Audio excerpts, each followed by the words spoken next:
Well, good evening and welcome to this live stream event on the 6th of September 2022. Martin North from Digital Finance Analytics here. Great to have you on the show, and thanks for spending a bit of your time with me this evening. No guest tonight, it's just me and the data, but we're going to have a deep dive into some of the analysis that I've been doing and perhaps talk about the RBA and what they've been up to, and also plenty of time to ask and answer questions in the chat as well. So should be fun. And I have a feeling this show might go on a bit. Cookie Boy's been very, very busy. And shout out to Cookie Boy for two things. One is for retweeting the invite beforehand. If anybody wants to make a donation to Asbestos Awareness Australia, Cookie Boy's going to make a donation if you retweet his tweet about the show. So go across to Twitter if you haven't done so and make that happen. That would be great. And the other thing Cookie, of course, has done is a lot of the research with regard to some of the properties we're going to look at later, because there are some interesting trends emerging. So that's a very important discussion, and Cookie Boy, very much appreciate your help on that. And here we go. Now, just before I get started, I will just, as normal, remind you that we do, of course, just cover the house rules. We don't provide financial advice on the channel. This is no legal advice. This is just a general conversation. Please don't take it as financial advice. If you need a financial advisor, go get one. Don't come to me. I'm not qualified to give financial advice. I don't give it. Also, chat room is moderated. Please just treat it with respect. But I do encourage you to chat and share your views. This is as at the 6th of September 2022, if you're watching in replay.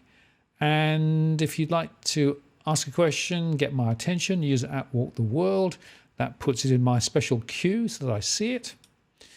I've also enabled Super Chat, and that means that you can get your question to the top of the list if you would like to do that, or indeed make a contribution to what we do around here. It's really greatly appreciated. It does help to cover some of the costs. We don't do this because of profit motive. It's simply that it does help us to cover some of the costs involved in, well, just dealing with all of the things that we do all the time. So it is greatly appreciated. Now, I thought we would start with the RBA's statement today. I don't know whether you missed it or not, but anyway, let's just go through it. So basically, the statement was not really a great surprise. At its meeting today, the board decided to increase the cash rate by 50 basis points to 2.35%. And it also increased the interest rate on exchange settlement balances by 50 basis points to 2.25%. In other words, money held by the banks at the RBA in those exchange settlement accounts get interest at the same rate, 2.25%. And of course, a lot of that is term funding facility money that was extremely cheaply lent to the banks initially. So we are actually supporting the banks. I hope you feel good about that. They're saying they're committed to the 2-3% range of inflation over time. And then they talk about some international situations. Inflation in Australia is the highest it's been since the early 1990s. And this is important, expected to increase further over the months ahead. Then they say that global factors are part of the reason, but also domestic factors are playing a role. Upward pressure on prices from strong demand, a tight labour market and capacity constraints. And they go on to say inflation is expected to peak later this year and then decline towards 2 to 3%. And it's about the resolution of global supply chain, blah, blah, blah, all that sort of stuff. Their central forecast is CPI to be at 7.75% over 2022. That's a really weird way of putting it. That would suggest it's going to peak a lot higher than that and then come back a bit, maybe. I don't know. That's a little bit, and going to be a little above 4% over 2023 and around 3% over 2024. In other words, next 2 years, inflation is going to be over target. Don't expect interest rates to come down any sooner. Then he went on to talk about the unemployment rate. Further decline in the rate is possible. Some increase in the unemployment rate is expected as economic growth slows. So they are expecting now the unemployment rate to start rising later. Wages growth has picked up, they say. Believe that when I see it. And they're paying close attention to the labour market. And then they went on to talk about source of uncertainty is household spending. Consumer confidence has fallen. House prices are declining in most markets. And many households have large financial buffers, and savings rate remains higher than before the pandemic. Those financial buffers, of course, are not equally spread, as I often say. Going on to say price stability is a prerequisite for a strong economy, and the size and timing of future interest rates will be guided by the incoming data and the board's assessment of the outlook for inflation. In other words, they don't quite know. It's going to be pulling the levers a bit more, but I also translate that as it rather depends on what the Fed does. Remember that the RBA is very strongly connected to what the Fed is doing, and through Jackson Hole, I did some shows last week on Jackson Hole. Jackson Hole was higher rates for longer. Therefore, in Australia, higher rates for longer are coming as well. So that's pretty much what the RBA said.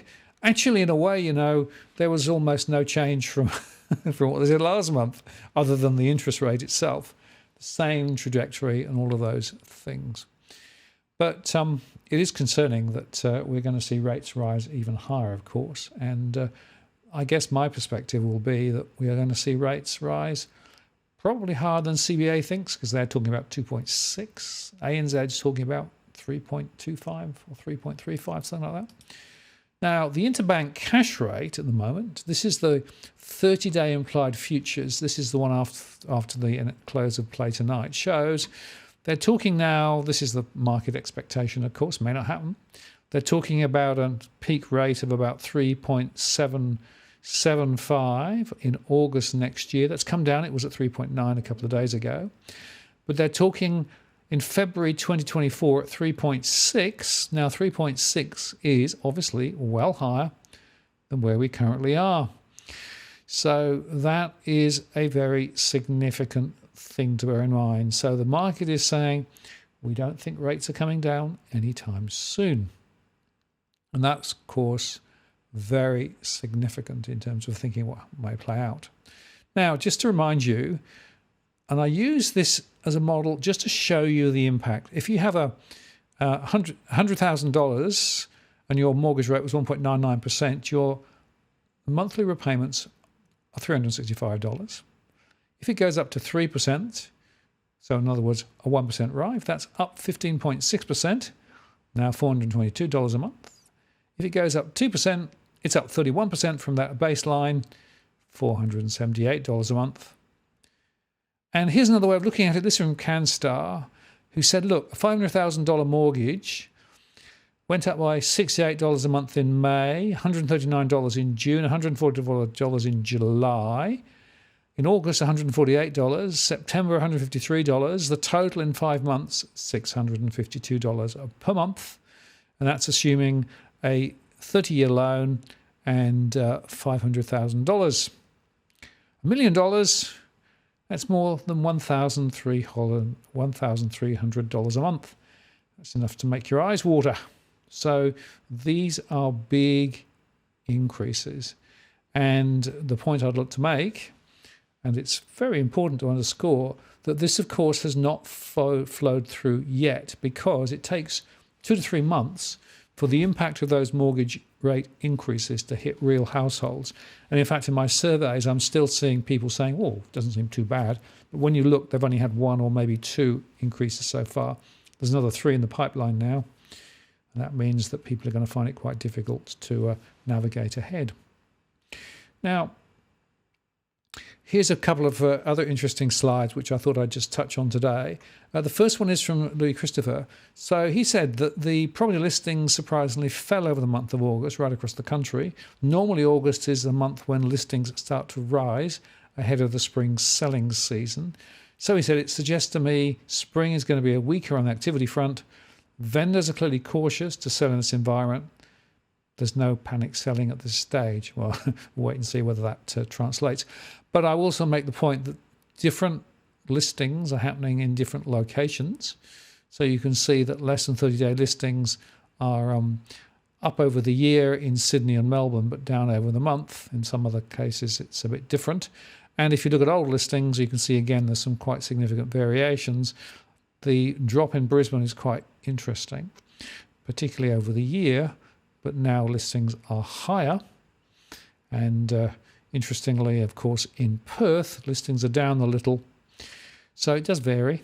And Canberra listings up from old listings quite a lot, but they're down for new listings. So that's interesting.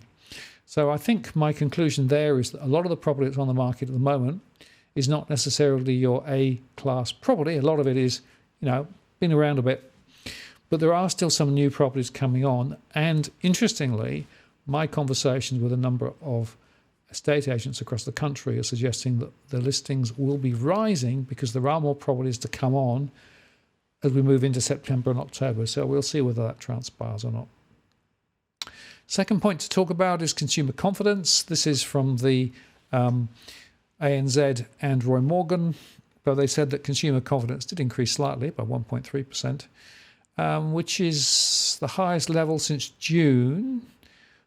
But the really interesting thing here is that whilst those renting confidence jumped, for people paying off a mortgage and for those who own their home, confidence is sharply lower by 19 and 13% respectively since the RBA's first rate cut in May. So that really is telling you the story. So the rate rises are actually having a significant impact in household consumer confidence. And that means that it remains deeply negative. And of course, my perspective here is that now people are going to find that as things bite, they're going to spend less. So spending has been quite buoyant up till now. It's one of the reasons why the RBA is still lifting rates, but ahead we might see that turning around.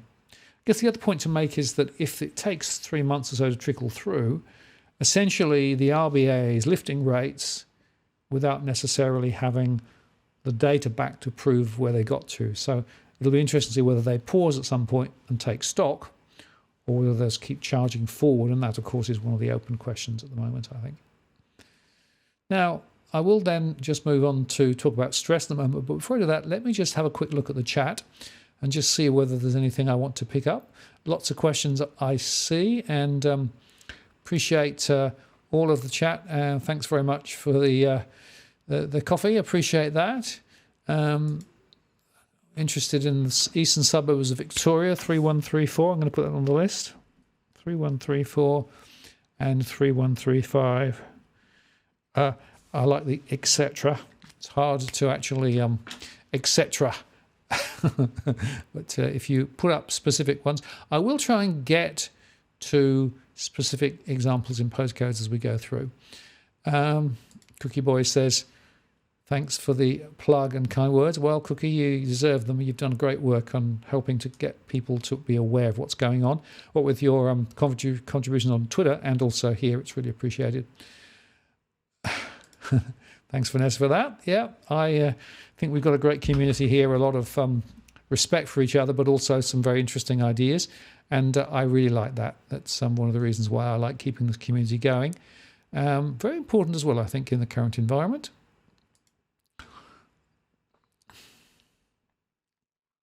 What else have we got? So Nick is asking about the financial buffers. I'll talk about that a bit later when I look at the surveys, because there is a real weird thing going on with the RBA saying everybody's got buffers. No. Some people have buffers. And interestingly, some of the people who have buffers are relying on the superannuation withdrawals that they pulled out last year and the year before. But we'll see. It's like RBA interest rate pawns, said George. Very good. Yeah. Glad that you like the channel, and thanks for dropping by. It's really good to see everybody. Okay, and this is an interesting one. Is there any counter-argument for house prices to decline lower than the market prediction due to the shortage of new builds and increased migration? Keen to get a view on 3216. Well, I'll put that on the list. 3216. I'll come back to that a bit later. But in terms of house price trajectory, there are two things to understand. The demand for new builds has come way off because that was pulled forward by the government stimulus packages. And so there is less demand ahead. Also, borrowing power has been reduced maybe 20, 22% on average because of those higher interest rates, because you add a 3% buffer on top. And that basically means that people can borrow less now, so they're less able to get in. Also, if people think prices are going to go further down, then they're going to wait and not buy. So that's one of the things that I'm finding now when I talk to some of my one-on-one conversations.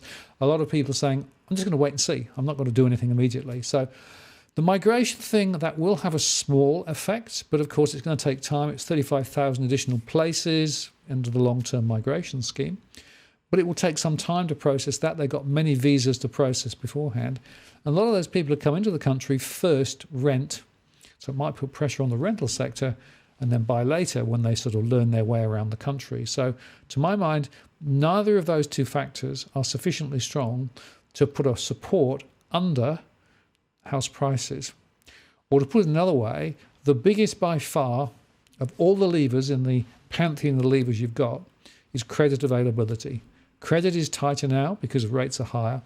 The borrowing power has been reduced, and the appetite is also down a little bit because some people are waiting. So that would be my argument as to why I think it's going to play out the way I think it is.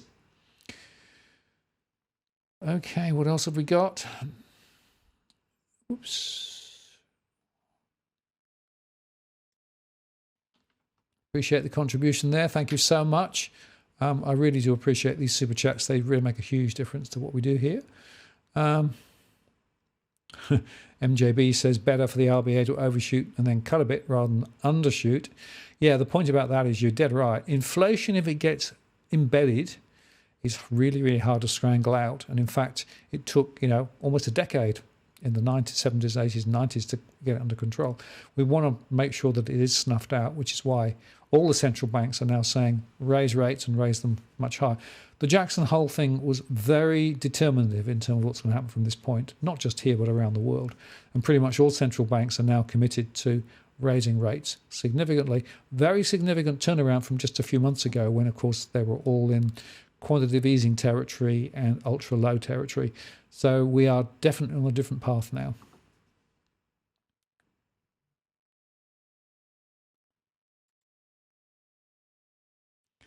Okay.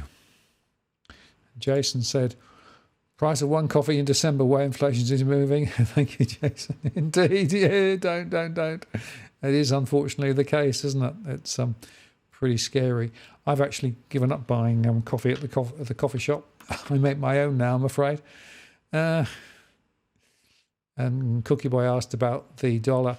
Yeah, that's because of the strength of the US dollar, I think. The US dollar is still very strong at the moment, and there were some movements with regards to oil. So oil supply is being tightened because of OPEC Plus. And of course, the petrodollar and the dollar are very strongly connected. And the other thing, of course, is that the gas price has gone higher again, which is putting more pressure on the other currencies around the world, which puts the dollar up as well. So I think those are some of the reasons why that is what has happened.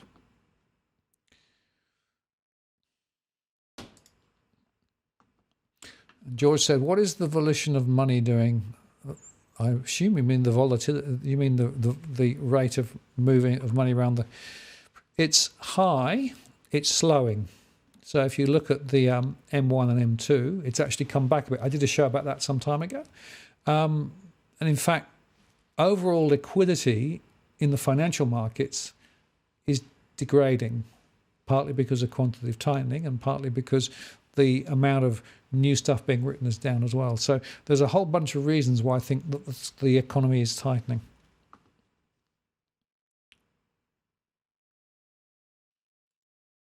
And Nick asks, can you explain a bit more detail why credit availability is more relevant than the supply and demand of property? Yeah, so I did a lot of modelling on this over the last 3 or 4 years, and in fact, if you go back in the archive, you can actually see a show I did when I took apart all of the elements that actually go to property demand and property supply. And clearly demand and supply is important, it's one of the factors, but by far the biggest was credit availability. And if you go back and listen to some of my shows with Steve Keen, Steve and I discussed this. The biggest element is credit because most people, when they buy a property, need credit.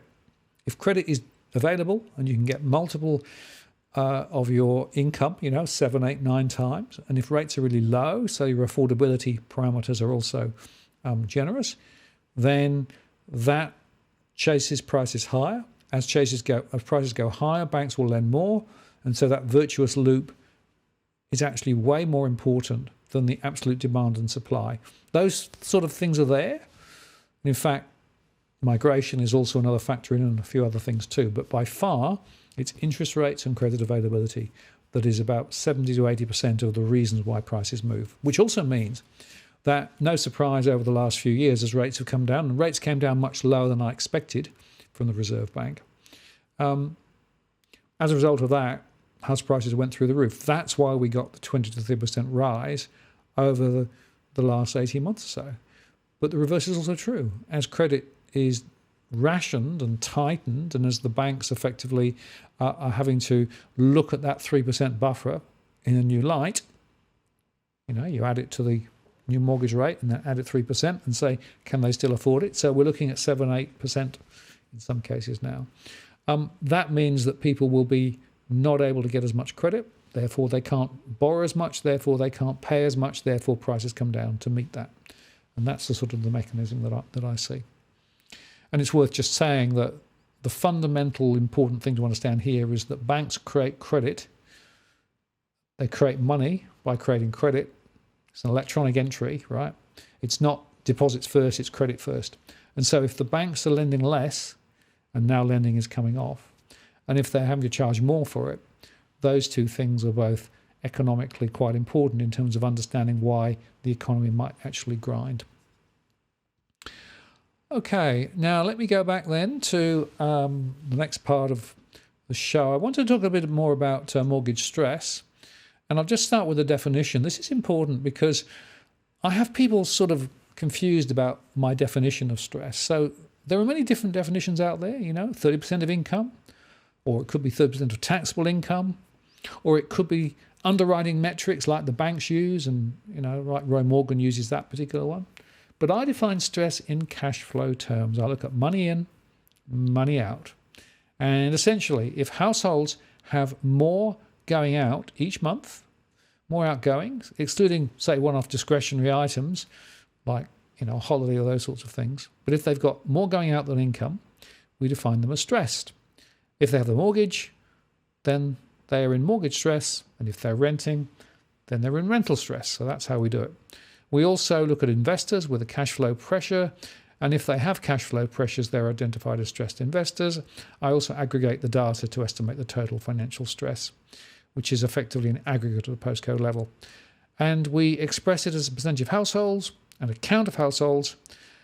And very important to say, I think the latter is a better measure rather than the percentages of households, simply because if you have a very small number of households in a postcode and a few of them are stressed, you can actually get a very high percentage. It doesn't really tell you much. I think the true story is the number. So you look at the big numbers. So I tend to look at the big numbers. And I also should say that we use our model. So this is the model. This is my universe. I spend all my time thinking about this. So we survey households, or we pull information from all sorts of other areas into our core market model. We also slice and dice the data, Rubik's Cube style. And using our scenarios, we can then form some views about where things are going. And of course, by taking stress, trajectory of prices, buying and selling intentions, migration, the economic data through the core market model and scenarios, we can then come up with some views about postcodes and where they're going. And by the way, just to re-emphasize, I do also provide a one-to-one service where if you want a conversation about an individual suburb or postcode, I can't give specific financial advice, but I can show you my data and how it works and look at the underlying trends. So things like stress, home price trend data, and where the prices may be going. And you can book a time for that by Zoom or phone, up to an hour. There is a cost involved because it takes quite a lot of research on my behalf, typically half a day per session. And we're booking 3 to 5 weeks out now. If you want to follow that up, then go across to my blog. Down on the blog, there's a little contact me form. It sits down at the bottom right-hand side of the screen, and you can actually contact me directly there, and we can tee something up. Anyway, let's look at mortgage stress now. And just to give you the trend data first, this is rental stress. 52% of households, never been higher. That's about 1.9 million households in rental stress. And mortgage stress at 46.2%, never been higher. That's really high. And by the way, of course, the household debt is also very high at the moment, 187.2. So that's the story. Now, I did make a show where I went through these numbers in detail, so I'm not going to do that again tonight. So there's a link below if you want to go and look at the earlier show. But just to highlight, total mortgage stress, 46.19%. That's 1.7 million households in mortgage stress across the country. You can see that the largest number in New South Wales, then Victoria, then Queensland, WA, and some of the other places are a little less represented because, of course, the population is less. Rental stress is also very high, and there 52.07% translates to nearly 1.9 million households in rental stress. And again, it's spread across the various postcodes, but I would highlight that New South Wales had a real hotspot now in rental stress. That's a real problem. That's partly a function of high home prices as well.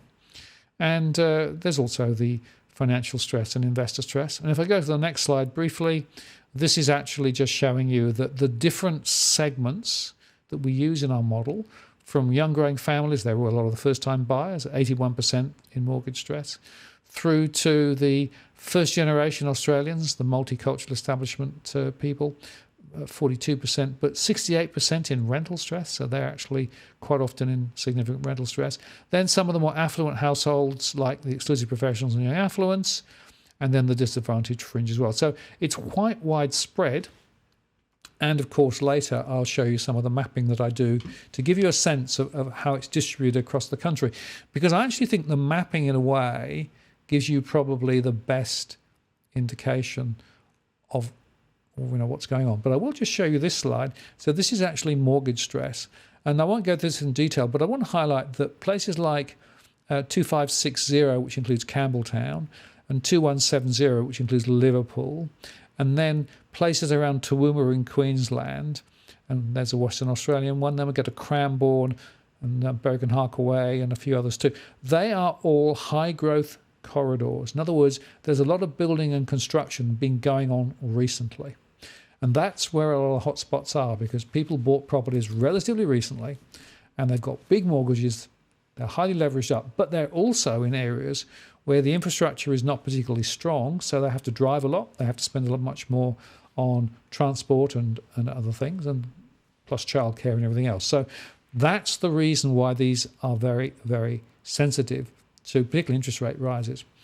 And I see this more and more now as things develop. And I'll just kind of show you what I mean by that by switching across to this particular view here. Whoops, I might just change that to there. Hang on a moment. Let's just do that and do that. There we go. All right, so this is actually Melbourne. And this is a dynamic model, so we can drill in, drill out. I might just come in a little bit. So the way this works is that the highest number, this is a count of households in mortgage stress, are the sort of the reddy colour, and it goes sort of reddy, orangey, yellowy, and blue is the good ones. And so you can see there almost immediately that closer into Melbourne there isn't too much. There's a few, but as you come out, you can see there that the story starts to develop quite strongly. And so places around the western side towards Wyndham, and also down towards Greater Dandenong and beyond. And this is where a lot of the new developments are, Narre Warren and places like that. That's all down there, Berwick and Harkaway. And if you pull out a bit further, you can see also that it begins to now show in Ballarat, for example, over there as well. So some of the regional centres. So it tells you quite significantly where those hotspots actually are. And the beauty of this model is that I can then jump to, let's go to Sydney just as an example, right? And we can jump into Sydney. So we start in postcode 2000, which is looking pretty good for mortgage stress.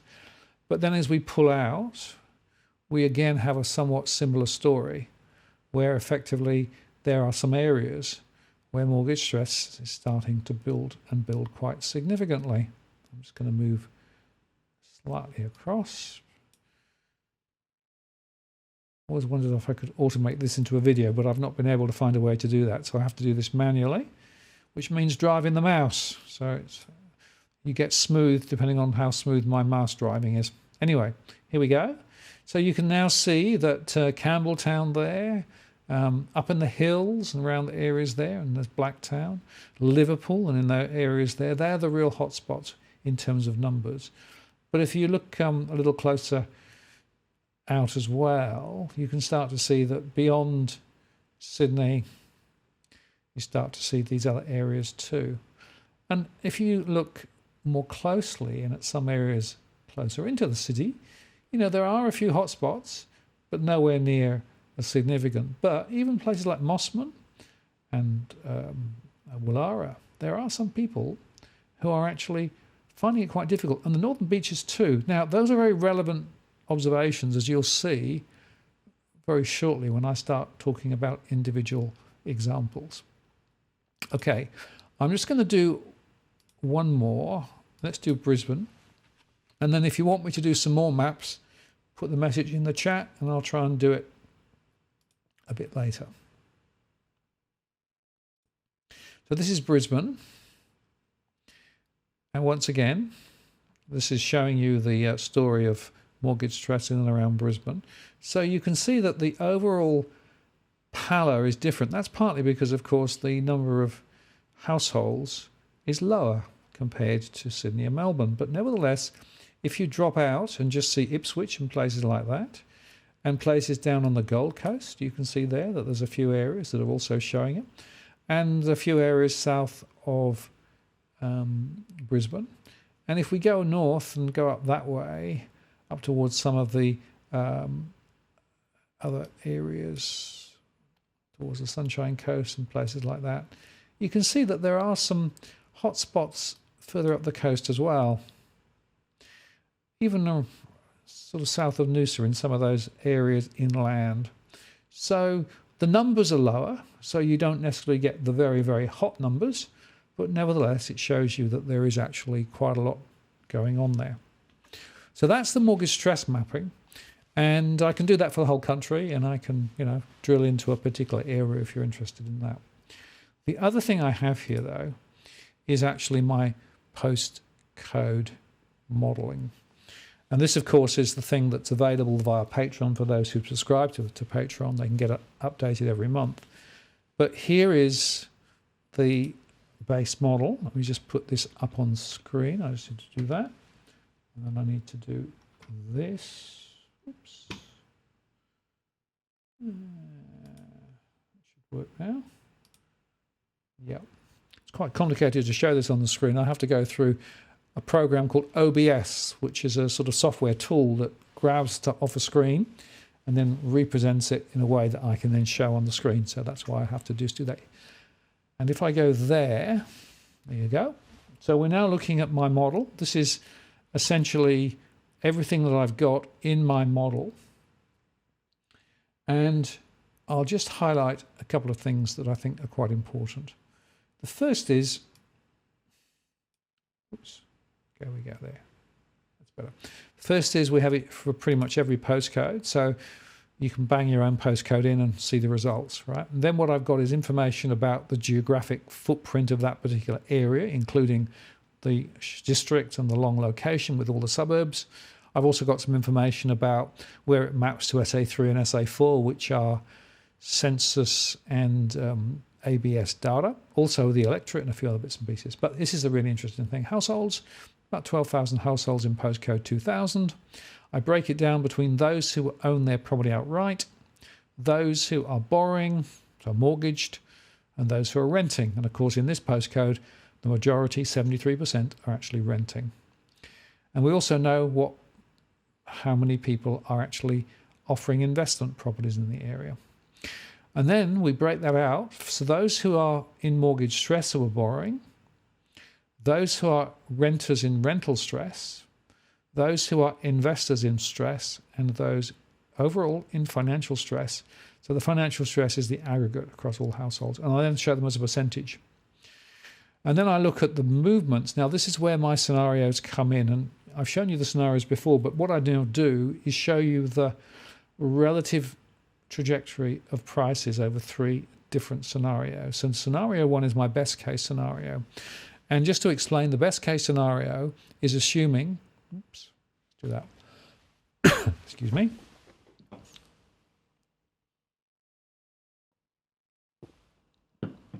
So the best case scenario assumes that rates don't go much higher. They come down, the RBA cuts rates, and as a result of that, we don't have more pressure on households.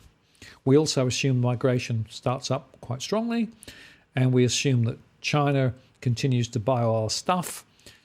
The Ukraine situation sort of eases back, and the oil price comes back. So that's sort of the best case scenario. The worst case scenario at the other end of the spectrum is that everything blows up and we have considerable issues with power supplies. The gas price goes through the roof. Ukraine continues to get worse. The oil price goes a lot higher. Inflation is stuck and doesn't really shake down at all. All of those things. In that situation, interest rates go a lot higher. Confidence level drops through the floor. Unemployment rises significantly. All those things. And then the base case is my sort of intermediate one where I think, well, this is what I think most likely is going to happen. And that's on the assumption that we are going to see some inflation. It'll take a year or 2 for that to get adjusted. Migration will start up, but it will be quite slow. We're going to see interest rates definitely stronger for a period of time, but ultimately will come back a little bit. And the Ukraine thing will ultimately get contained, but not for the next year or so.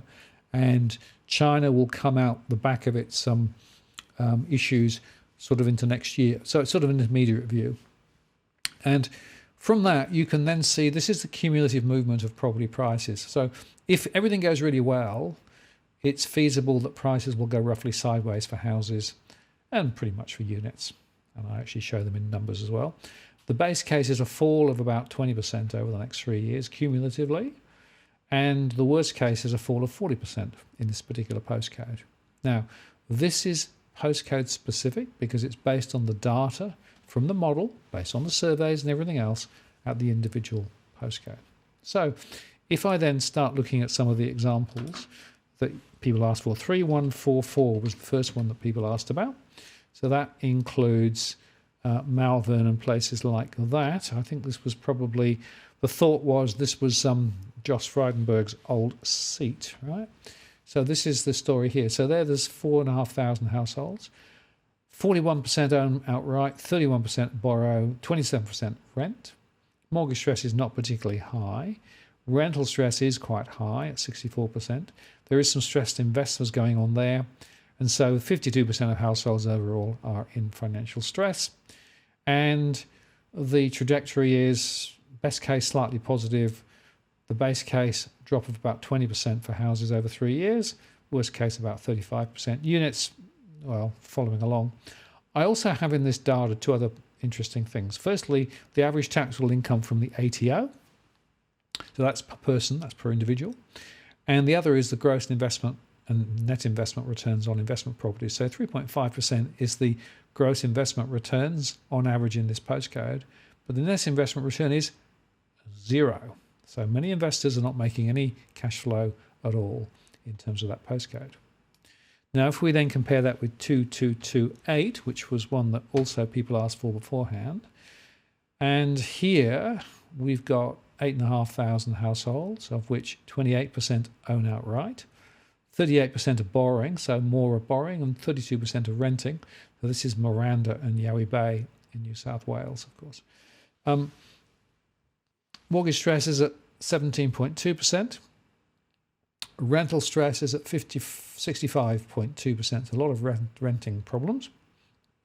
Stressed investors, 33%. And households in financial stress, 39%. And you can see there that prices are set to potentially go down about 14% over 3 years. Cumulative speaking on my base case scenario, slightly more positive in the best case and negative in the worst case, down 32%. And I'll also highlight the fact that net investment returns in this postcode are negative 0.7% after all the costs and management of the investment property, which of course is the way you should look at it rather than the gross investment, which is just a theoretical and artificial number. Okay, now Ben asked about this one. This was postcode 2282, and this includes Warners Bay and Lakelands, and they're 6,500 households. 44% own outright, 37% are borrowing, 70% are renting, and 22% are in mortgage stress, 81% in rental stress, and there's a bit of investor stress. And the models say, well, best case 6% over 3 years, the base case down 16% over 3 years, and the worst case down 35%. And again, net investment returns in this postcode are negative. I'm going to go to 2259. So this is from MB, asked about Wyong. 24,900 households, 32% own outright, 40% are borrowing, and 26.5% are renting. And by the way, this is based on the base census 2021, so last year's census, so it's very recent. And look at this, 43% in mortgage stress, 77% in rental stress, 18% in stressed investors, and overall 43% of households in financial stress. As a result of that, the base case is down 16% over 3 years for houses. The best case slightly better, the worst case down 34%. And net investment returns just positive, but only just. And another one people asked for was 3134. We'll do that. Okay, so this is Ringwood and places like that, and Warren Wood in Victoria.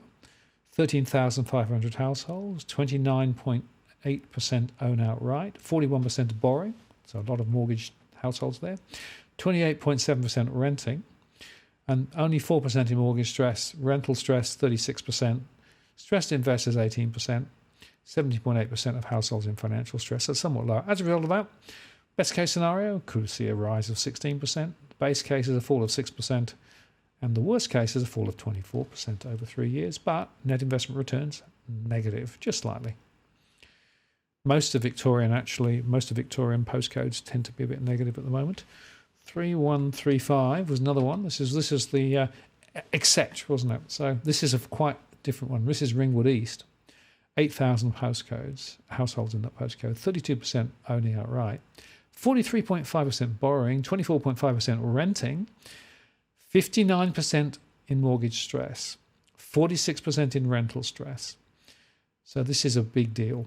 16.8% stressed investors and 43% of households in financial stress. So best case scenario may be a growth of 8%, but the base case a fall of 14% over 3 years and worst case of 32%. Net investment returns are negative in this postcode. And the last one I'm going to do at the moment is 3216.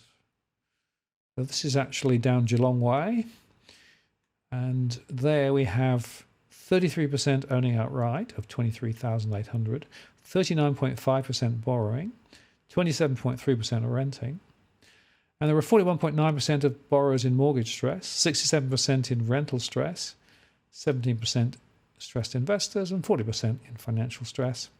And there the scenario is best case up 8% over 3 years, but look at this drop, slight rise, 14% base case, 33% worst case. So there you go. That's how the model works. I'll come back and pick a few more postcodes a bit later when we've actually sort of progressed the conversation a little bit further. If you want to get hold of all of the information for all of the postcodes every month, and just go across to Patreon and you can sign up there and we'll send it out every month to you as a spreadsheet where you can actually put in all the numbers and see all the information. We also have an online portal which is at the moment being refixed because there's a security issue that we're trying to deal with. So we're sending it out via spreadsheets at the moment. Okay, so what I want to do now is just talk a little bit about mortgage stress, But then I want to go on and talk a little bit about properties. And I want to make this point because I think it's really important. There are a number of people who are now feeling it at the moment, particularly with these high interest rates and higher interest rates ahead. And I just want to warn people, you want to be very careful about where you seek help. Obviously, seek help from the bank if you can talk to them. But if you need independent advice, it's very important that you don't go to one of the paid services that appear on the internet when you type debt advice. So I always recommend people go to the debt helpline. The number is there. It's 1-800-007-007. So think of 1-800 James Bond, James Bond. And they offer both live chat and also phone counselling. It's free. It's a charity. It's a not-for-profit. And they do a really good job across the country. So that's the National Debt Helpline on 1-800-007-007. Why am I putting this up now? Because I want to make the point that if you are actually somebody who is beginning to feel the pressure now, and roughly 30% of households, I think, are now really having difficulty with dealing with some of these financial issues, it's important to plan ahead and get advice early. The worst thing to do is just assume it's going to fix itself. So if you have issues, if you have stress, pick up the phone, talk to somebody, get some help. And in fact, I think frankly, quite often it's useful to talk to a financial counsellor before you go talk to the bank, because the bank will offer you certain solutions, things like restructuring and refinancing, which may or may not be the right answer. And they often don't look at the total debt footprint that you've got. A financial counsellor can do that, because quite often what I find in my surveys is that people have big mortgages. They have other debts too, and trying to balance all of them is actually quite difficult. So I don't want to make a big thing of it, but there you go, National Debt Helpline. Now, let me then just put up a few of these. So this is Cookie Boy, and basically Cookie Boy's come up with all of these examples, because one of the things that everybody kept saying to me was, well, there's no examples of prices falling. Well, there is. These are examples. So this first one is actually a Victorian postcode 3188. And interestingly, they say the gross rental yield is 3.06, which is interesting. It makes you wonder about how they calculate those gross rental yields. Remember, the gross rental yield is relatively meaningless. And interestingly, in my analysis of that postcode through 3188, my gross investment return is 3.5%, so it's not too bad. But the net investment return is down 0.2%. That's quite interesting. And in my data here for that postcode, we find that there is actually not a huge amount of mortgage stress at the moment, but also ahead, we are looking in our base case of property prices sliding perhaps 40% cumulative over 3 years. So let's come back to that particular one. So what this one is a house. It was on 13th of August at 1.95. Now on the 31st of August, it's dropped to 1.875. Here's another example. This is postcode 3195, and that's at Parkdale, Victoria, 4-bedroom, 3-bathroom house. And the last listing was 1.8 to 1.9. Now it's at 1.85 private sale. And there's a bit of a history here. I won't go through into all of it, but it's been up and down. But one stage it was on for private sale at 2.150 million. So up and down like a yo-yo. And interestingly, if we would look at that postcode, 3195, the interesting observation there, go back to there, is that the net investment returns are negative, minus 0.3. The gross investment returns are 3.3%. And mortgage stress isn't too bad, but rental stress is pretty severe. As a result of that, our base case is a fall of about 12% over 3 years for property in this postcode. So it's maybe worth holding off rather than chasing that particular one in that particular postcode, I suspect. Now, if we look at the next one, this is 3065, another Victorian postcode. This is actually in Brunswick. And this is a 5-bedroom, 2-bathroom house. And it was on at 1.95 million on the 17th of July. Now it's at 1.85 on the 3rd of September. And if I put 3056 in the system. Comes up with a very interesting story. So here we have 11,000 households, but look at this, 54% in mortgage stress. In fact, 28.9% of borrowing, half of them, more than half, are in mortgage stress. There's rental stress there as well. The overall scenario is 65% of households in financial stress. And if you look at this, even the best case scenario is a rise of 2.5% cumulative over 3 years. The base case is a fall of 20%, and the worst case is a fall of 38%. Now that's because of this high level of stress and the demand-supply equilibrium there. And I'll also highlight the fact that the net investment return is 0.1%, the gross investment return is 3.2%. So you can start to see a bit of a pattern, right? Where stress is high, the prices tend to be sliding a bit more quickly. And I actually think that stress is quite a good proxy for some of these movements in price. Now we'll go to postcode 2261. And this is Chittaway Bay. And there the price was 1.37 on the 13th of July. Previous to that it was at 1.5, so we have a 1.5, 1.37, 1.275 is now where it is. And if we bang that one into the system, which is postcode 2261, and what we find is that the households are 22,000, borrowing 38, so it's quite a high indebted area, 36% in mortgage stress, 72% in rental stress. So the trajectory is, look, best case 6%, base case down 17%, worst case down 34%, and the net investment returns positive 0.3%, gross investment returns 3.4%. So not a hugely profitable exercise if you're an investor at the moment, I think, unless you look for capital growth. But on those numbers, I don't think you're going to see much capital growth anytime soon. Okay, what else? I'm just going to do a couple more and then I'll look at the chat again. This is another one down in Victoria. This is actually Paran 3181. And the interesting thing about this one is that this is a postcode with a few problems, as I'll show you in a second. This is a 3-bedroom, 2-bathroom house. They're saying the gross investment yield is 2.6 to 2.1. So even they're saying it's not a particularly good yield. I've got a slightly different number in my model, but that's okay. And it was at 2 to 2.1 million on the 14th of July. On the 17th of July, it was 1.9 to 1.95. So it's already slid back. And that's been listed 57 days ago. And looking at the data on that particular postcode, 10,000 households, we've got 25% borrowing, 57% are in mortgage stress, 50% of renters are in rental stress, and overall 47% of households are in financial stress.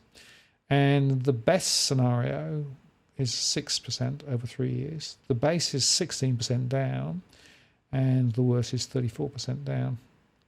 And the net investment return, well, 0. So you don't make much in terms of the cash flow on those properties in those areas. So you can sort of see why it is that maybe some of those properties are actually where they are. Now, let's have a little look back at the chat and see what is going on. Lots of questions, lots of postcodes. Goodness me, this could be a long show. Oh dear. Okay, error 404 2612. Thank you for the super chat. You see, you stand out when you've got the super chat. Oh goodness me, what's that? Hang on, we have a doggy move. We're having a bit of a wobble. There you go, just to prove that the dogs are actually still, they're not stuffed, they are real. Okay, 2612.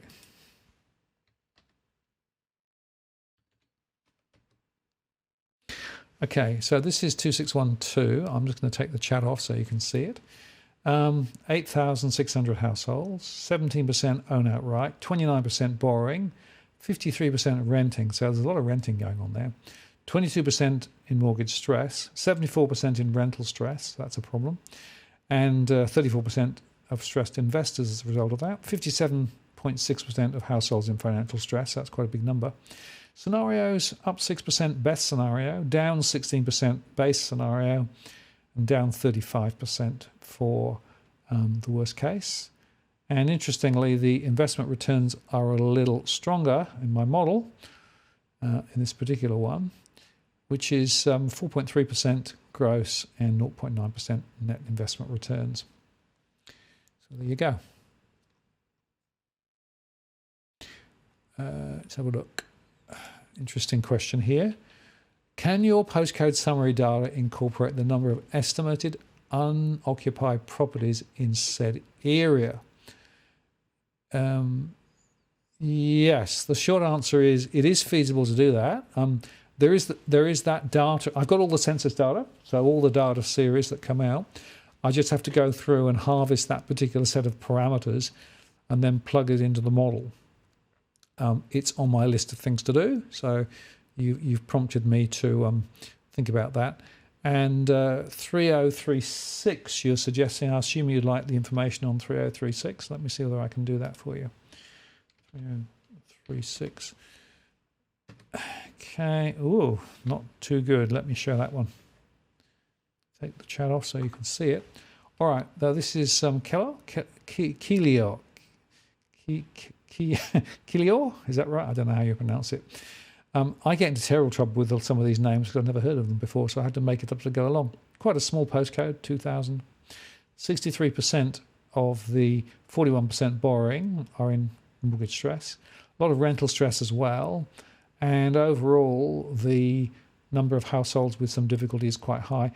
So the best case scenario is a rise of 1% over 3 years. The base case is a fall of 21% for houses.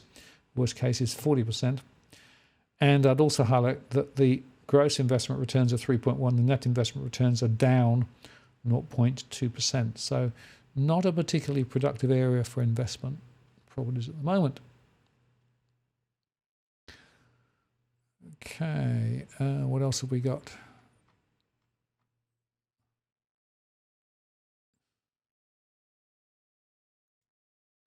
So from Stripey Cat, thank you for that one, Stripey. Let's put that back up. I don't give financial advice, correct. Aussie property market in 12 months. Yes. Well, it depends on your scenario. Right? I've given you 3 scenarios, so you can pick your own. My own view is the base case scenario. And I think that the scenario is looking to me quite wobbly at the moment because I do believe that rates will go higher for longer. And that takes us a little bit towards the GFC. Remember that we had this variable rate reset loans in the GFC. That was one of the main reasons why it was that they had an issue. So people took mortgages on low rates and the rates went up dramatically in a relatively short term.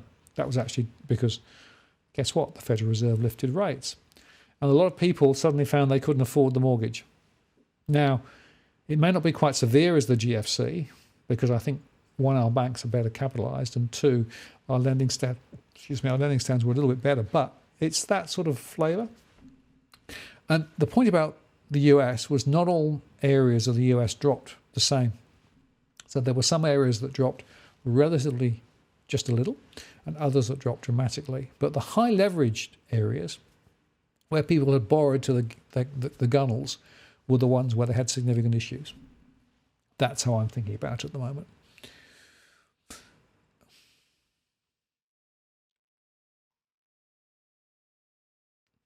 Okay, let's have a look. I've got lots of other questions which I probably won't get to. I must tell you that I've got so many things going on here tonight that I may not be able to cover them all. If in fact you don't get your question answered and you still like information about a particular postcode, you can always contact me via the blog. And if you ask for a specific postcode, I will send you that information back over the coming 2 or 3 days because I want people to have that access to that information. I think it's quite important that people actually see how things are developing at the moment. So even if I don't answer it on the show tonight, there is another way of getting hold of it. Or indeed, as I say, you can subscribe via Patreon if you'd like to get the whole series, and then you can sort of look at it over a period of time as well. Because I actually think some of the movements over time are also quite interesting. Okay. Let's have a look. What do we got here?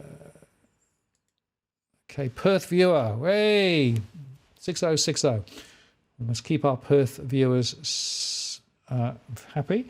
Tony LeCantra is coming on in a couple of weeks, by the way. 2 weeks' time, Tony LeCantra will be on from Perth with his inimitable style and probably a presentation or two and some bad jokes too. So make a note of that.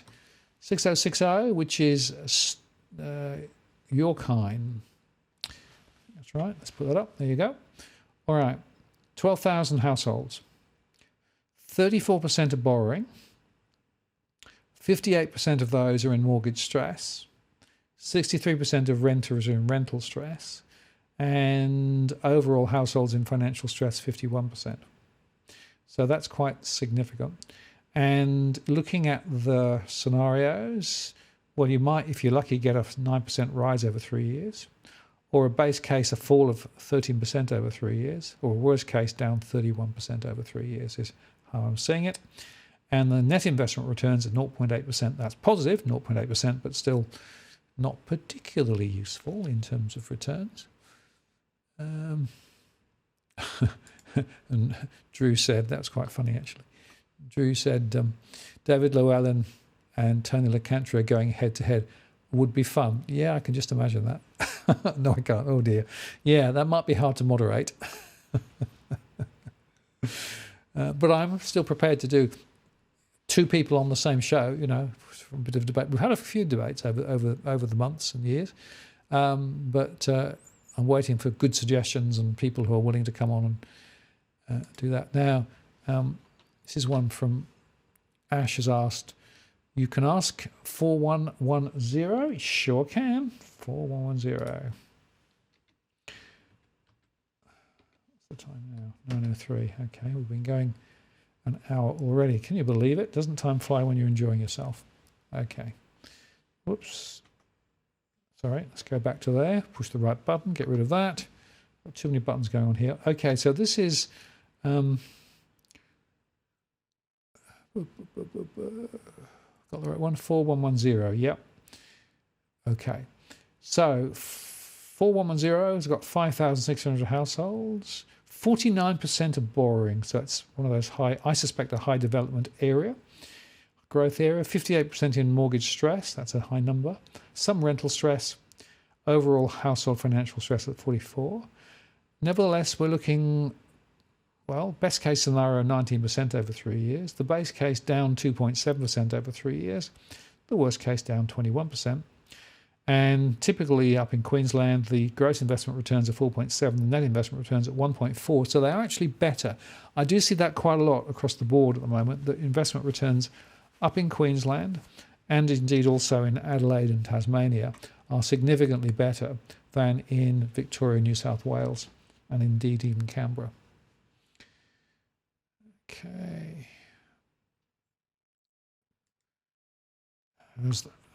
James asked, how's the real estate developer stress? Well, we know that developers are falling over left, right and centre. I've got no way to track that because, of course, there's no early warning. You know, it's not like this where I've got all my survey data coming through. I've got no means of actually understanding how many households, how many businesses, other than my SME surveys. Now, in the SME surveys, I do have some information about how businesses are thinking and how confident they are. And confidence has been ebbing away from the construction sector for about a year. So that's pretty loose, and I really don't have another way of doing it at the moment. And I would also ask you please to like the show if you've not done so yet. It's very important to sort of boost the algorithm, try and get people to give it a go, because put a lot of work into these, and I would like to be able to propagate it out. I think it's really important that people see this information so they've got a better understanding of what's really going on, and not just the high-level spruik from the real estate sector. Now, Gimpy 4570. Yes, very interesting postcode this. Now, this, of course, is a stress postcode because they had floods. Just bear that in mind with the Mary River. 18,000 households. 18,000 households and 38% of borrowing, 22% renting. Mortgage stress is at 19%, bit of mortgage stress there. Nevertheless, the scenarios are growth of maybe 20% over 3 years. Base case down 2.7 over 3 years. Worst case down 21% is what I'm seeing at the moment. Net investment returns 1.5%, gross investment returns 4.6. But I must warn you, of course, again, flooding. You've got to look at the flood maps if you're looking at that area, because there are a lot of properties that are actually very prone to flooding, and they probably don't have as good a value history going forward. Okay, there you go. Can you do 3165? Yes, I can. 3165. All right, so this is that so you can see it. Okay, Bentley East, 32% owning outright, 43% borrowing. There's 11,400 households there, 24% renting, and there's 33% in mortgage stress and 50% in rental stress. A bit of investor stress too. So we have a best case scenario of 10.8% over 3 years, a base case of down 12%, a worst case down 30%. Net investment return is minus 0.6. So once again, we find that in these Victorian suburbs, the investment returns are pretty flaky. Okay, another one coming up. Right, that one up. There we go. 2097, please. 2097 it is.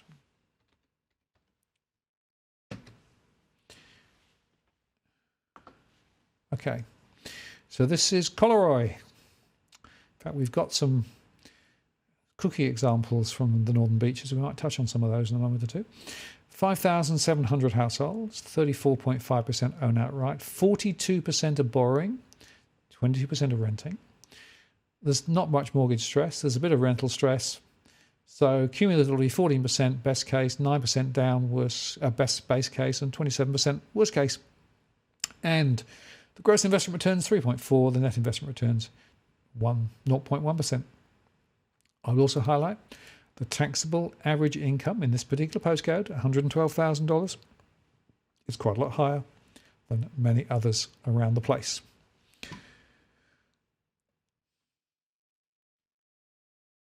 Okay.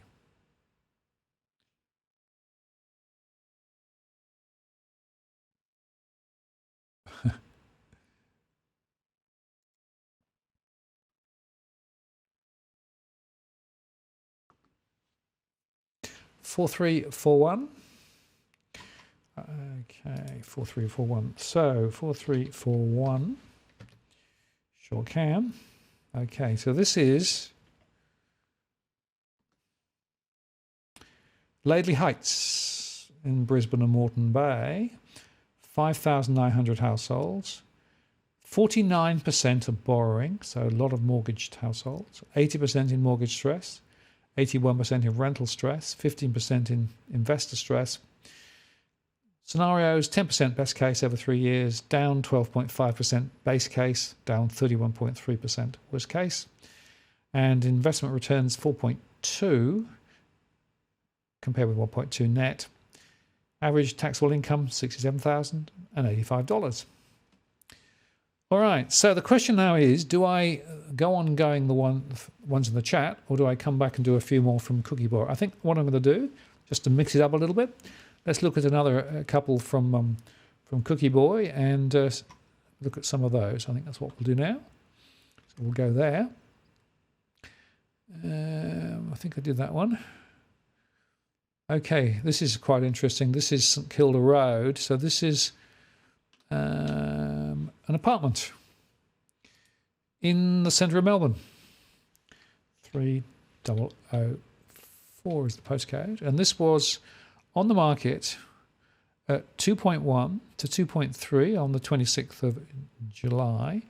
It's now on the 18th of August on at 1.995 million. 2 beds, 2 baths, 2 garages, apartment unit flat, gross investment rental yield of 1.56%. It's pretty unexciting, really, isn't it? And well, that's that one. We might go on and look at another one. So this is another one in Victoria, 3067. And this is an apartment in Abbotsford. Last listed. 2.3 to 2.5 is where we started quite a long time ago. Then it was last listed at 2.3 to 2.5. And now it's on at 1.995. So you can see that there's been quite a drop there. And I find this quite often when I look at units. Unit prices are sliding. Here's another example, another Victorian one. 3104, Baldwin North, vacant land. And it was on at 2.5, 2.3. Now it's on between 1.9 and 2.09. Gives you a bit of flavour of what's happening to land as well. Ivanhoe East, Victoria, 3079, a 3-bed, 2-bath, 2-car house, listed 27 days ago. Was on at 2.1 to 2.25. Now it's on at 1.925 to 2.1. So a bit of a slide. Another one at East Melbourne, 3002, the postcode. Listed 81 days ago. It's a house, 3-bed, 2-bath, 2 garage. 2 to 2.2 now. It wasn't at 2.2 to 2.4 back on the 7th of August. A week later, it was dropped by 200,000. And here's another one, Altona, 3018. It was actually listed 530 days ago, which just seems a long time ago. Anyway, in 2021, it was at 2.55 million. Now it's on at 2 million. It's a big drop. And here's one at Sandringham, 3191. Listed 17 days ago. Was on at 1.9 to 2.05. Now it's at 2.05 to 2.15. So here's an example of a property going up. Interesting. There are a few of them around. Not many, but a few. Another example here. This is actually one at South Yarra and was on at 1.9 to 2.05. Now it's on at 2.05. So again, prices in some parts of Victoria going up just a bit.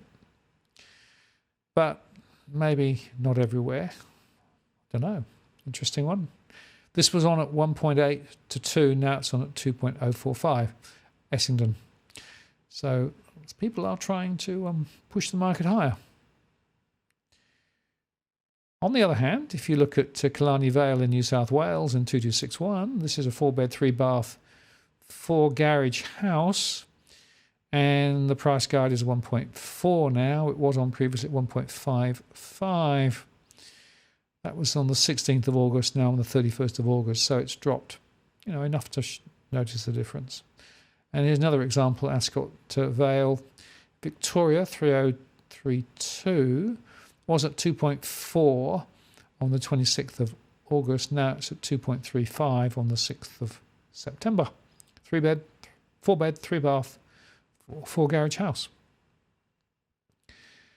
And another one, this is Brighton East in Victoria, 3187. And it started at 2.6 to 2.8. It's now at 2.4 to 2.54 with a bit of long history to it. These ones from Cookie Boy are quite interesting just to see how many times the price moved around. Kew East, Victoria, 3102, 4-bed, 1-bath, 4 garages. It's a house. Listed 127 days ago. Was on at 2.295. Now at 2.05 to 2.225. So I think they're trying to keep the aperture as wide as possible. And one more, Brighton, Victoria, 3186. Was on at 2.2 to 2.5. Now it's on at 2.1 to 2.3. So that's another significant fall in that area. And Ormond, 204, 3-bed, 2-bath, 2-garage house, and was on at 1.9 to 2.05. Now it's at 2.15. So another example of a price going up.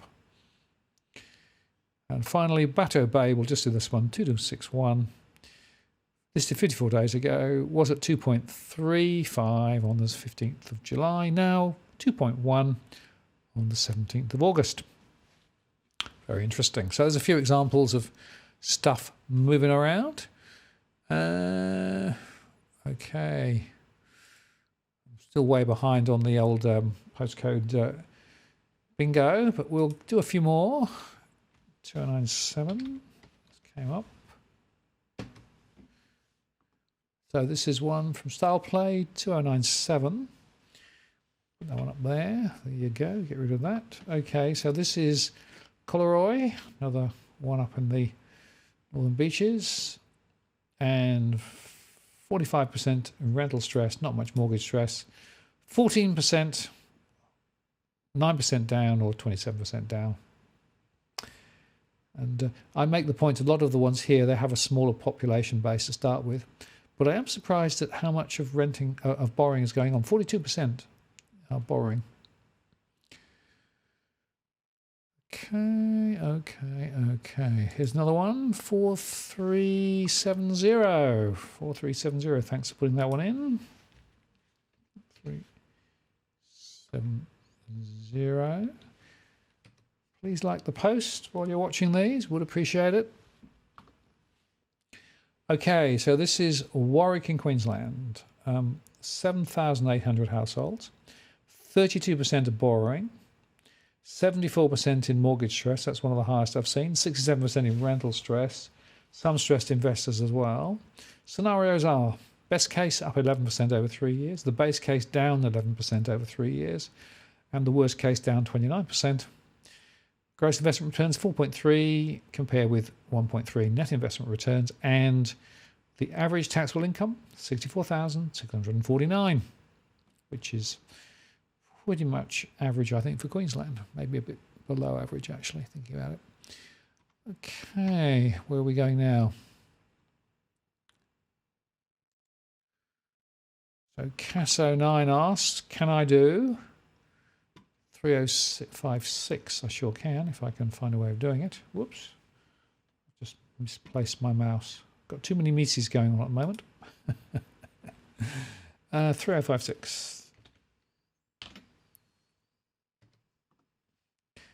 Okay. Going to move that slightly higher so you can see the whole thing. Okay. So this is Brunswick in Victoria. 11,719 households. 28.9% borrowing. 54.6% in mortgage stress, 70% in rental stress, 41% in stressed investors, and 65% in financial stress overall. Scenarios are best case up 2.5% over the next 3 years, worst case down 38%, base case down 20%. Net investment returns 0.1%, and the taxable income $83,018.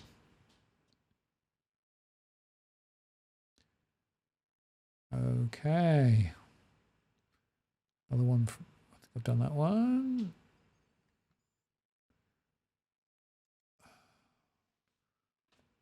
So I might possibly end up doing them multiple times because I can't remember all the ones I've done. But anyway, never mind. We'll see where we get to. Okay, so this one is Upper Coomera. No, I don't. We've done that one, have we? 24,000. 42% borrowing, 48% renting, 25% in mortgage stress, 62% in rental stress, and 49% in financial stress. The plus 36 months scenario best case is 16.8%. The base case is down 5.6%. The worst case is down 24.3%. And the gross investment returns 4.5. The net investment returns 1.1. Goes to prove again. If you want better returns, invest in and around Queensland. Okay. Somebody thank you, Vanessa. Appreciate that. Yeah, we do try to give good advice where we can. So appreciate that.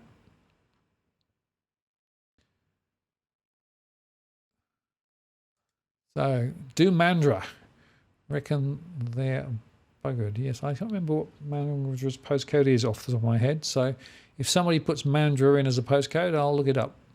Actually, I can tell you that Mandra is not doing so badly as it was. Interestingly. So, when I looked at it 2 or 3 years ago, it was right at the top. It's still up there, particularly in the investment side, but it's not as bad as it was. Okay.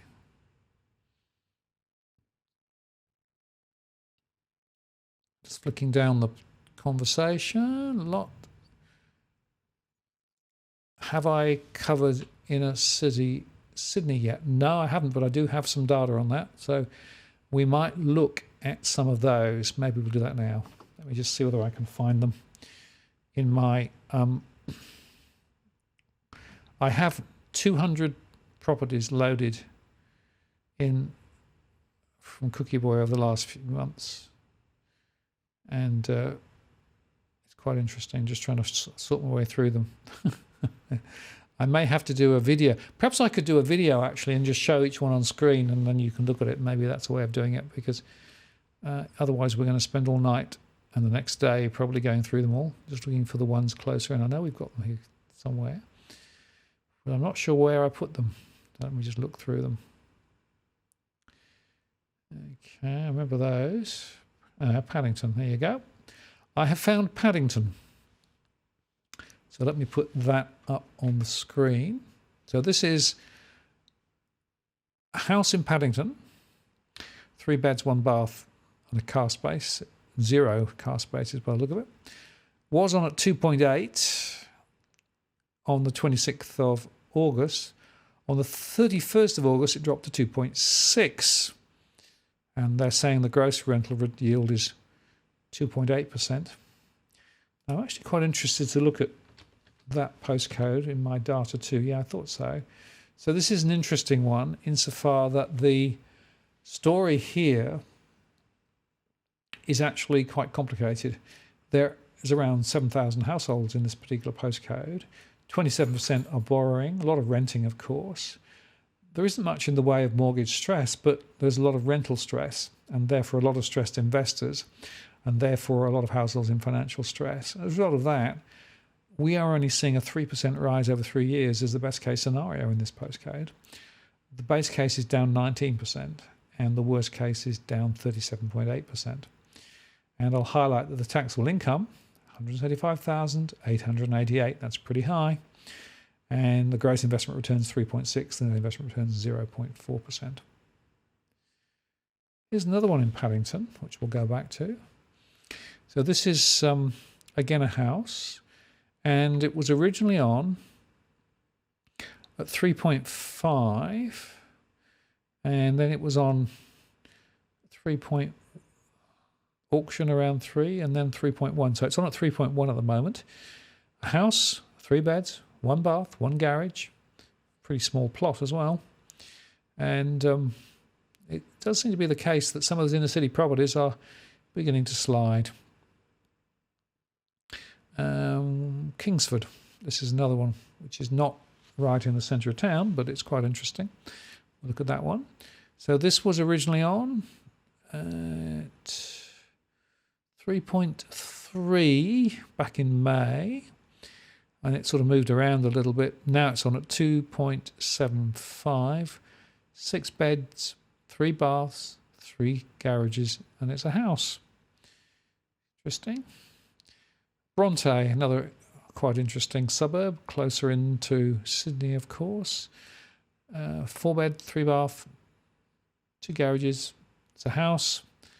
And it was on at 4.05 million on the 23rd of August. Now on 29th of August, it's on at 3.8.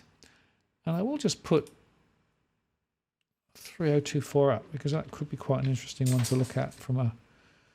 Yeah, I thought so. Goodness. Just a bit more movement from the dogs, just to show you they're still alive again.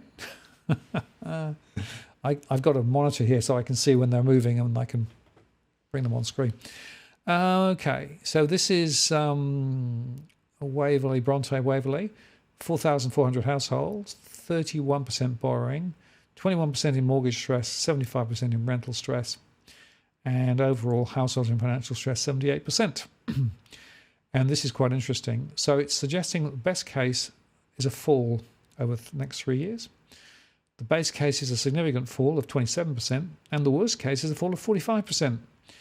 And I'd also highlight the fact that the net investment returns are also negative here as well, despite the high income. Now, this is one of those examples, and I have mentioned it, I think, before, about affluent stress. So upper echelon areas and properties aren't necessarily free of mortgage stress. That's something to, I think, underscore. This is a real patchwork story in a number of different areas.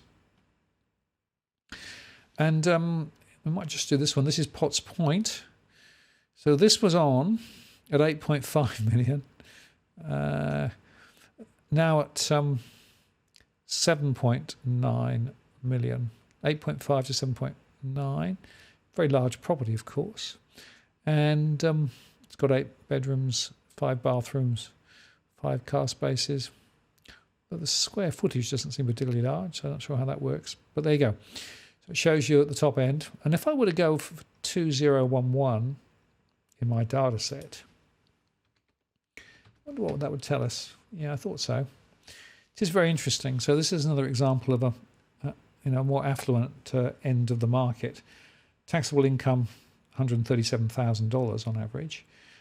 There's 10,000 households, of which 70% are borrowing. Bit of mortgage stress, but look at this rental stress. A lot of renters, 65%. So a lot of renters in rental stress, a lot of stressed investors, 65%. And therefore the financial pressures are significant. As a result of that, maybe 2% best case over 3 years. The base case down 20%, the worst case down 38%, and the net investment returns 0.4%. How good is that? Okay. Now, I also noted, I'm going to go and do a couple of those. Okay. Northern Beaches. I've had a few people ask about Northern Beaches, and I thought I might just do a couple of those again. Thanks to Cookie Boy for throwing these up for us. So this is up in Avalon. In fact, I did spend some time looking in Avalon years ago when I was looking to buy. Ended up buying down near Wollongong, but that's another story. Okay, this is on Avalon Beach, 2107. Guide is 3.9 on the 13th of August. Now the guide is 3.675, and it's a 4-bed, 3-bath, 2 garage, 682 squares. And if I put that one in the system, 2107, yeah, it's quite interesting. So we've got 42% borrowing, we've got 42% owned outright, and not much renting. Bit of renting, not a lot. 5,600 households. 8% in mortgage stress, 57% in rental stress. So household financial stress not that high. As a result of that, best case scenario, 7% rise over 3 years. Base case down 15, worst case down 33. Average taxable income, $128,000. And the gross investment returns 3.5, net investment returns 0.6%. That was a quite interesting story, doesn't it? And here's another one. This is at Newport, again up in the Northern Beaches. And this one had an auction guide of 9 million and then is now on the 8 to 8.5 million. 4-bed, 3-bath, 2 garage on just over 1,000 squares. And if I put 2106 into the system, you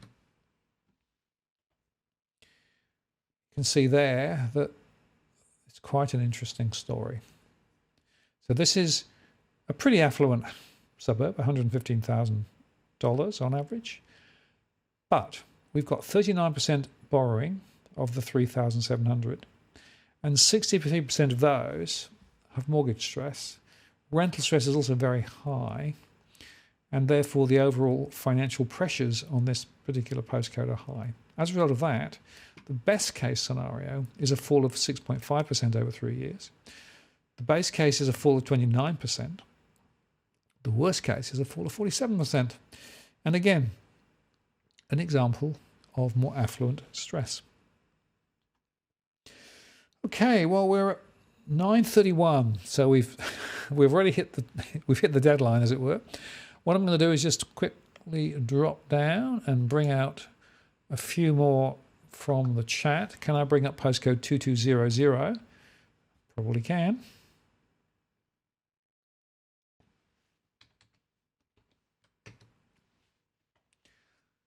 Okay, 2200, which is Bankstown, 15,300 households, 30% are borrowing, 47% are renting.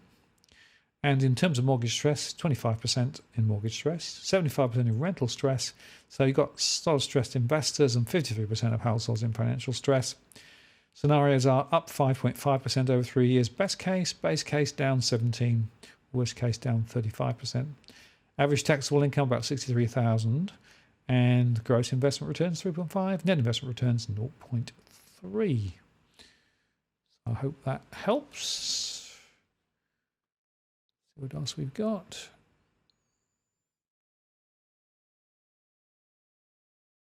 Yeah.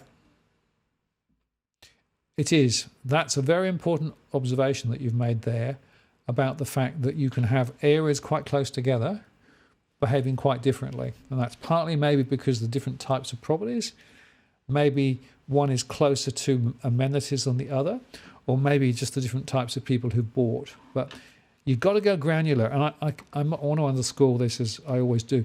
You cannot look at generic indices, average prices across Sydney or Melbourne, right? Because you can see here just how much variation there is as you look at this in more granular detail.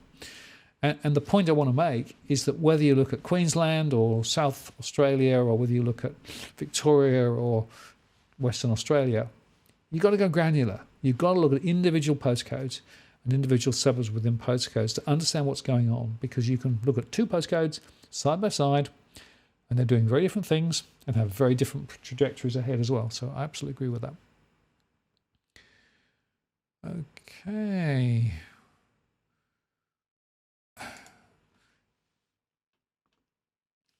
$4070.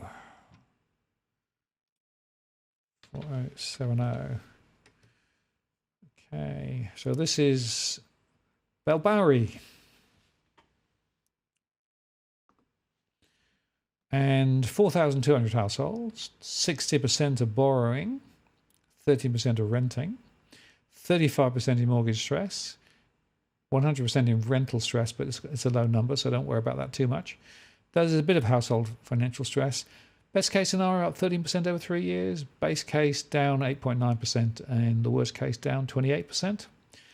And 4.7% gross investment returns, net investment returns 1%. Okay. Jeremy says Essendon. Did I do Essendon earlier on? Don't remember. 3040. Maybe I did, maybe I didn't. I'll do it again anyway. I lose count. There's nearly 2,500 postcodes in Australia. No wonder I go mad. Okay. 11,000. 34% borrowing. 30% renting. 84.8% in mortgage stress. 56% in rental stress.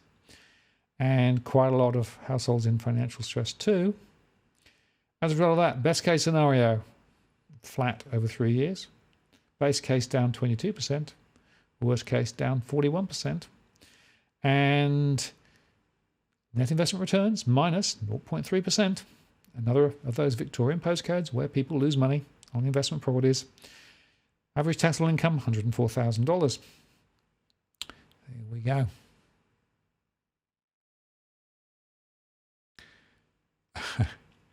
I'm chasing. I'm trying to keep up. 3340, says Leonard. Sure can.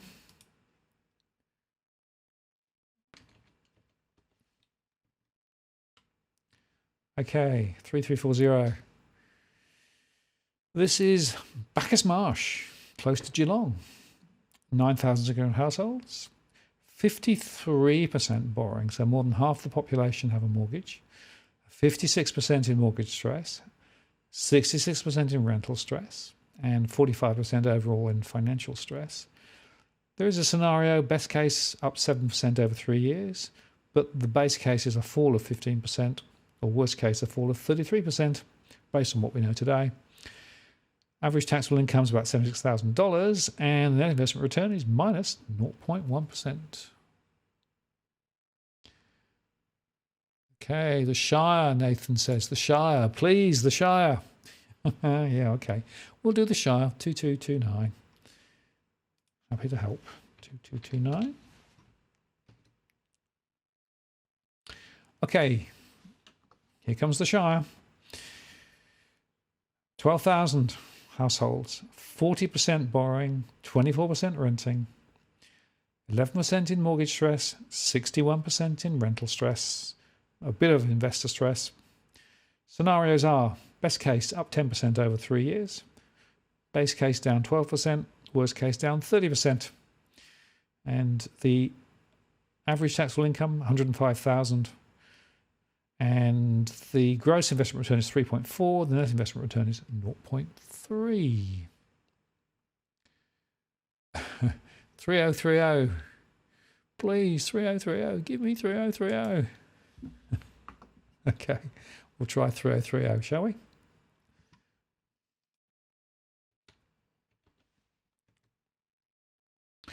All right, 3030. Here we go. This is Dermont. Now, this is an interesting one. 41,000 households. 49% of borrowing. That's 20,000. And there are 30.8% in mortgage stress, which is 6,200 households. That's quite significant. Quite a lot of stressed investors, but a lot of rental stress, 7,000 rental stress. Nevertheless, there's a rise of 11% best case, down 11% base case, down 29.9% worst case. And the average taxable income out that way is $77,000, according to the ATO. Gross investment return is 3.2. Net investment return is 0.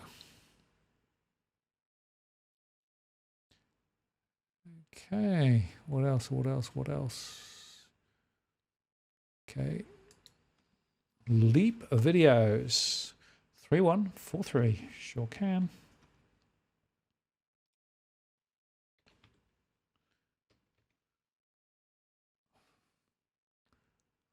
Put them in the right order. 3143. There you go. So this is Armidale, northern New South Wales.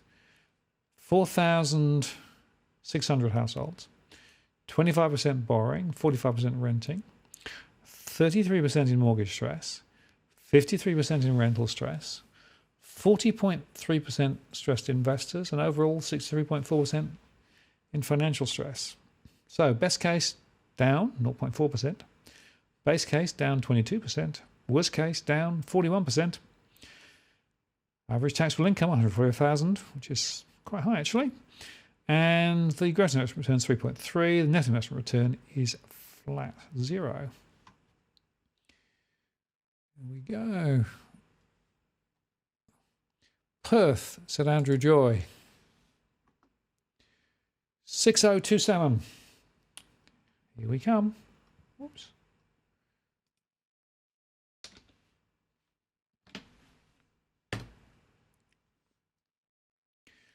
All right. So this is Heathridge in the district of Curtin. 16,000 households, 48% borrowing. Suggests it's probably a high growth suburb then. Some renting going on too. 37.7% in mortgage stress, 63% in rental stress, 17.2% stressed investors, overall financial stress 37%. 12.1% over 3 years, best case, down 10%, down 29%, worst case. And the gross investment return is 4.1, the net investment return is 0.8.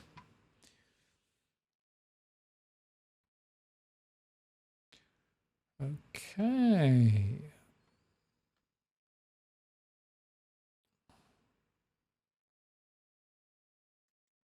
Stripy Cat.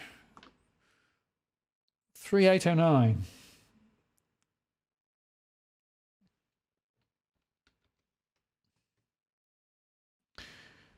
There we go, sir. Oh, interesting. 63% of borrowing. It's a very high number. 27% of renting. 87% in mortgage stress. 83% in rental stress. So high levels. And as a result of that, flat over 3 years, best case. Down 22%, down 41%. Gross investment returns, 3.6. Net investment returns, 0.5. Okay. Done Armidale. Did it. I did Armidale. Honest, I did.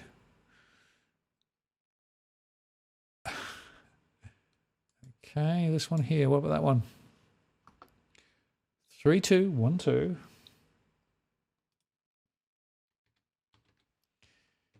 Okay, this is Lara down Geelong Way.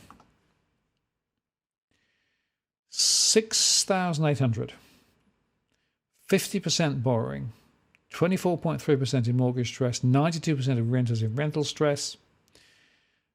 And as a result of that, up 7.3% best case over 3 years. Base case down 15%. And the worst case down 33%. Net investment returns negative 0.1%. Gross investment returns 3.4%. Average taxable income $75,914.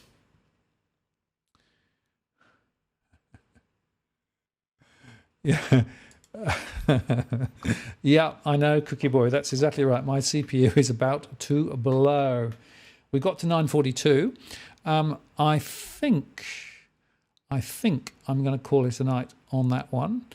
So as I said, if you would like a particular postcode, and I haven't had a chance to do it tonight because of just too many requests, then feel free to send me a message via my blog and I'll try and help.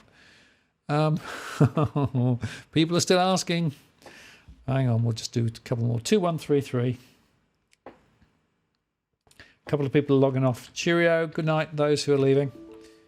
Oh, I don't have that one in the... It's too small a postcode. 2133, I think, unless I put it in wrong. Hang on. Let's try that one again. 2133. No, I can't do 2133. It's too small to be in my postcode. Sorry about that.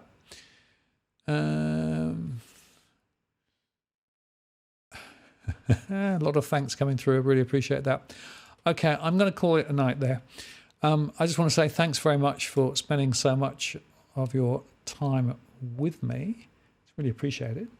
And just before I go, I will tell you that next week we actually have another property show, and that's going to be with Megan from Property Pursuits in Brisbane. I wanted specifically to focus in on Brisbane because there is a load of stuff going on in Brisbane, and particularly the spruikers are still saying that property is going through the roof, but actually all the data that I'm seeing is otherwise. So Megan will be on next week at 8 p.m. Sydney time, so mark your diary there. And the week after that, Tanya LaCantra will be on and we'll talk about the markets and those sorts of things there. And as I close, as I may have said before, if you do have issues with mortgage stress, it's important to recognise and react rather than just hope. And I remind you again that I put up the debt outline number earlier on. Go back in the show if you need to get that number. I'll put it in the comments below as well. Because it's really important to prepare for higher rates, which are coming and will continue to come for some long time. Anyway, without further ado, let me say thank you for watching. Thanks to Cookie Boy. We got through some of those, Cookie. I might do another show later, or I might do a video with some of them, maybe to music or something, so that people can see them all, because there's some really interesting examples we didn't get to tonight. But thanks for all your efforts there. Keep them up. Keep the information flows coming. And I guess the other last question to leave you with before I go is, do you want more of these types of shows? Because there is an argument for saying, well, maybe I should come on more frequently and do this sort of stuff. So in the comments, tell me what you think. And while you're doing that, let me just share with you the result of the poll, because I did actually ask a question earlier on. In a year's time, will property prices be higher, the same, lower, or impossible to tell? And interestingly, the result of the poll is as follows. We've actually got Oops, I've lost it. It's there somewhere. I saw it. Where's the poll gone? Anyway, it disappeared. I don't know where it's gone. It should be there. I closed it rather than... Okay, so basically most people said lower. 70% I think said lower. A few people said no idea. Very few said higher. So I think that probably tells the story. And I think it's probably right. My expectation is probably prices will be lower in a year's time. So very important to understand where we are and keep track of things. Thank you so much for your time. Hope you found it useful. See you next week. This is Martin North from Digital Finance Analytics, signing off. Cheerio.